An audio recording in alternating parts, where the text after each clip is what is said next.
నమస్తే, welcome to V3 news లక్ష్యం సమాజహితం. నేను మీ సోనిశ్రాజ్. మరి మనం దిల్సుఖ్ నగర్లోని డిపో 2లో మన రాజేందర్ గారితో డిపో మేనేజర్ రాజేందర్ గారు ఉన్నారు. వారితో మాట్లాడి కనుక్కుందాం. అసలు సమ్మె చేస్తున్నారు కదా, మరి ప్రైవేట్ వ్యక్తులను కండక్టర్గా డ్రైవర్గా తీసుకుంటున్నారు, అసలు దానికి కారణాలు ఏంటి తెలిసి కనుక్కుందాం. సార్, మరి ఇక్కడ మీరు ప్రైవేట్ వ్యక్తులను అంటే బయట నుంచి వచ్చే వ్యక్తులను మన కండక్టర్గా డ్రైవర్గా తీసుకుంటున్నాం అంటే మన ఆర్టీసీ వాళ్ళు సమ్మె చేస్తున్నారు కాబట్టి వాళ్ళని మనం తీసుకుంటున్నాం కదా, మరి వాళ్ళ నుంచి మన ఆర్టీసీ కార్మికుల నుంచి ఎలాంటి రెస్పాండ్ ఉంది సార్?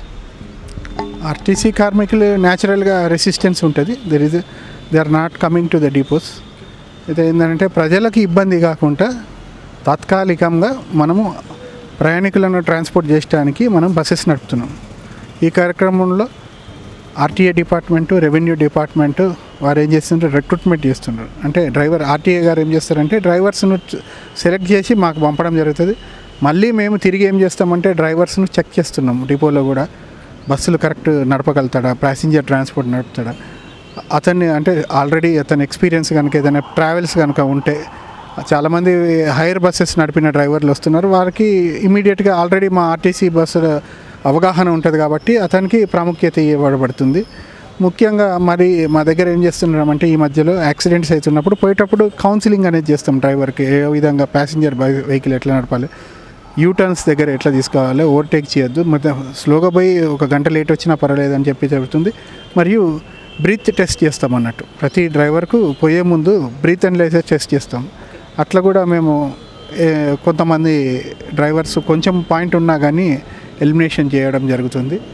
ఏంటంటే ఇది we are taking the safeguards of the passengers. ఎందుకంటే చిన్న చిన్న యాక్సిడెంట్లు మొన్న ఈ మధ్యలో జరుగుతున్నాయి కాబట్టి బస్సు బయటికి పోయే ముందు చాలా జాగ్రత్తలు మా సెక్యూరిటీ వాళ్ళకు కూడా బ్రీత్ టెస్ట్ లేనిది బయటికి పంపొద్దని చెప్పేసి చెప్పాము. వాళ్ళు దానికి అనుగుణంగా ఫస్ట్ బ్రీత్ టెస్ట్ అయినాకనే లాక్ షీట్లో పేరు రాస్తున్నాడు. ఈ విధంగా చేసుకున్నాం. సార్, మరి ఇప్పుడు ప్రైవేట్ వ్యక్తులను తీసుకోవడం వల్ల మన ఆర్టీసీలు కార్మికులు ఆగ్రహం వ్యక్తం చేస్తున్నారు కదా సార్, మరి వాళ్ళు మేము సమ్మె చేస్తున్నా కానీ మాకు గవర్నమెంట్ సపోర్ట్ చేయడం లేదు, మేము ఇంతగానో మా హక్కుల కోసం మేము పోరాడుతున్నాం, మాకు సపోర్ట్ చేయలేదు అంటున్నారు కదా సార్, దాని మీద మీరు ఏ విధంగా స్పందిస్తున్నారు సార్? ఇది ప్రభుత్వం తనకు అనుగుణంగా డిసిషన్ అనేది ప్రభుత్వం చేసుకుంటుంది. మేము we have to execute the orders of the government. Thank you. And once again sir, last question అంటే ఇప్పుడు మనము బస్సులో ప్రయాణించే వారికి ఎలాంటి అంటే కండక్టర్ ఒక టికెట్ ఇవ్వకుండా న్యాచురల్గా అమౌంట్ తీసుకుంటున్నాడు, బట్ అది మొత్తం అమౌంట్ మీకు ఇస్తున్నారా, లేకుంటే వాళ్ళు ఏమైనా తీసుకుంటున్నారా, లేకుంటే కరెక్ట్గా మనకి ఇంత ప్యాసింజర్స్ ఎక్కారు ఇంత అమౌంట్ మనకు వస్తుందని ఎలా టాలీ చేయగలుగుతున్నారు సార్? ఇది టాలీ చేయడం కష్టము, తక్కువ. ఇప్పుడు యాక్చువల్గా మేమేం చేసినామంటే బిగినింగ్లో అసలు మేము ఎలాంటి టికెట్లు కూడా ఇవ్వలేదు. కానీ మేము 14వ తారీఖు నుంచి ఫస్ట్ కండక్టర్స్కి టికెట్ ఇవ్వడం మొదలుపెట్టాము. టికెట్ సప్లై చేసినాక రెవెన్యూ అనేది ఏమైంది, పెరిగింది. తర్వాత మేము 2 days నుంచి లాస్ట్ 3 days టిమ్ మిషన్స్ ఇచ్చాము. సో ఎక్కువ ఛార్జ్ అనేది ఉండదు. ఎందుకంటే ప్రయాణికుడికి టికెట్ అనేది ఉంటుంది. టికెట్ లేకుంటే ప్రయాణికుడు ఎట్లయినా రిసీవ్ చేస్తాడు. There is a change. అంతేగాని మీరు అన్నది మా కంప్లైంట్లు వచ్చినాయి. మేము కొంతమంది కంప్లైంట్లు ప్యాసింజర్లు చేసినప్పుడు ఇమీడియట్గా కండక్టర్ను విత్డ్రా చేయడం కూడా జరిగింది. మళ్ళీ సెకండ్ డ్యూటీకి ఇవ్వలేదు. ఇప్పుడు మేము ఎప్పుడైతే టికెట్లు ప్రవేశపెట్టినప్పుడు కంప్లైంట్ జరిగింది. మామూలుగా నిన్న కూడా టికెట్ టిమ్ మిషన్ ఇచ్చినాక కూడా పని చేస్తలేదని చెప్పి డబ్బులు తీసుకున్న అతన్ని కూడా మేము విత్డ్రా చేయడం జరిగింది. లేదు, మాకు ఫీడ్బ్యాక్ ప్యాసింజర్స్ నుంచి చాలా వస్తుంది. అదేవిధంగా police department, revenue department bus స్టేషన్ల ప్రయాణికులను చెక్ చేస్తున్నారు, కండక్టర్ టికెట్ ఇస్తుండా అని చేస్తున్నారు. అటువంటివి కూడా జరుగుతుంది. మా నిజామాబాద్ బిచ్కొండ రూట్లో, మెదక్లో అక్కడ అఫీషియల్స్ చెక్ చేయడం జరిగింది.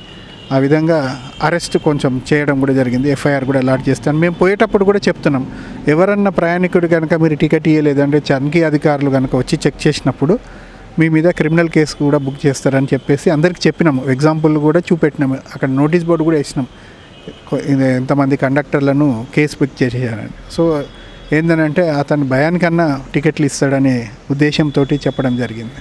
Thank you sir, thank you so much. Hyderabad depot 2 మన డిపో మేనేజర్ రాజేందర్ సార్తో మాట్లాడాం కదా, మరి ఇంకొన్ని అప్డేట్ కోసం చూస్తుండండి V3 న్యూస్.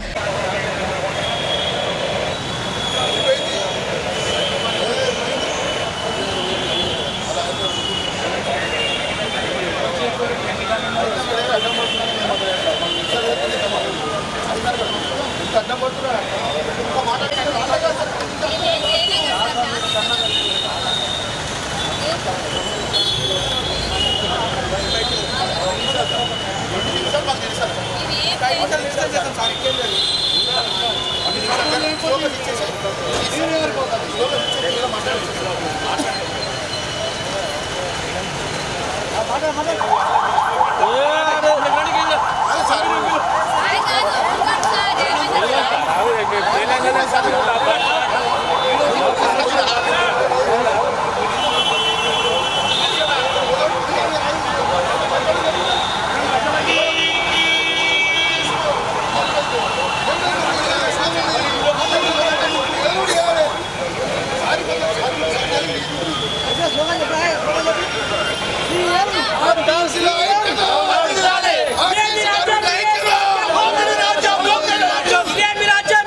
ఆర్టీసీ కార్మికులకు మద్దతుగా వ్యవహరించిన ప్రతిపక్షం పార్టీ వాళ్ళని ఆర్టీసీ కార్మికులను మన పోలీసులు అరెస్ట్ చేసి తీసుకెళ్తున్నారు. ఇక్కడ ధర్నా చేస్తుంటే ధర్నా చేయకూడదని, ప్రజలకు కానీ ఎటువంటి వారికి ఎలాంటి ఇబ్బంది కలగకుండా ఉండాలని చెప్పేసి పోలీసులు వాళ్ళ యొక్క పద్ధతిలో వాళ్ళు అరెస్ట్ చేసి నెమ్మదిగా వాళ్ళని అరెస్ట్ చేసి పోలీసులకు తీసుకెళ్తున్నారు.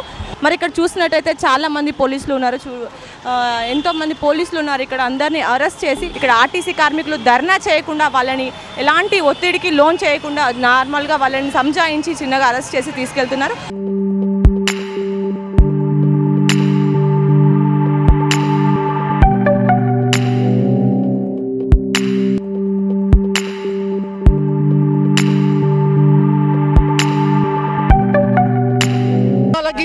జీతాలు పెంచి శాంతియుతంగా కూడా మేము బంద్ చేయకుండా వీళ్ళు అడ్డుకోవడం చాలా దారుణం.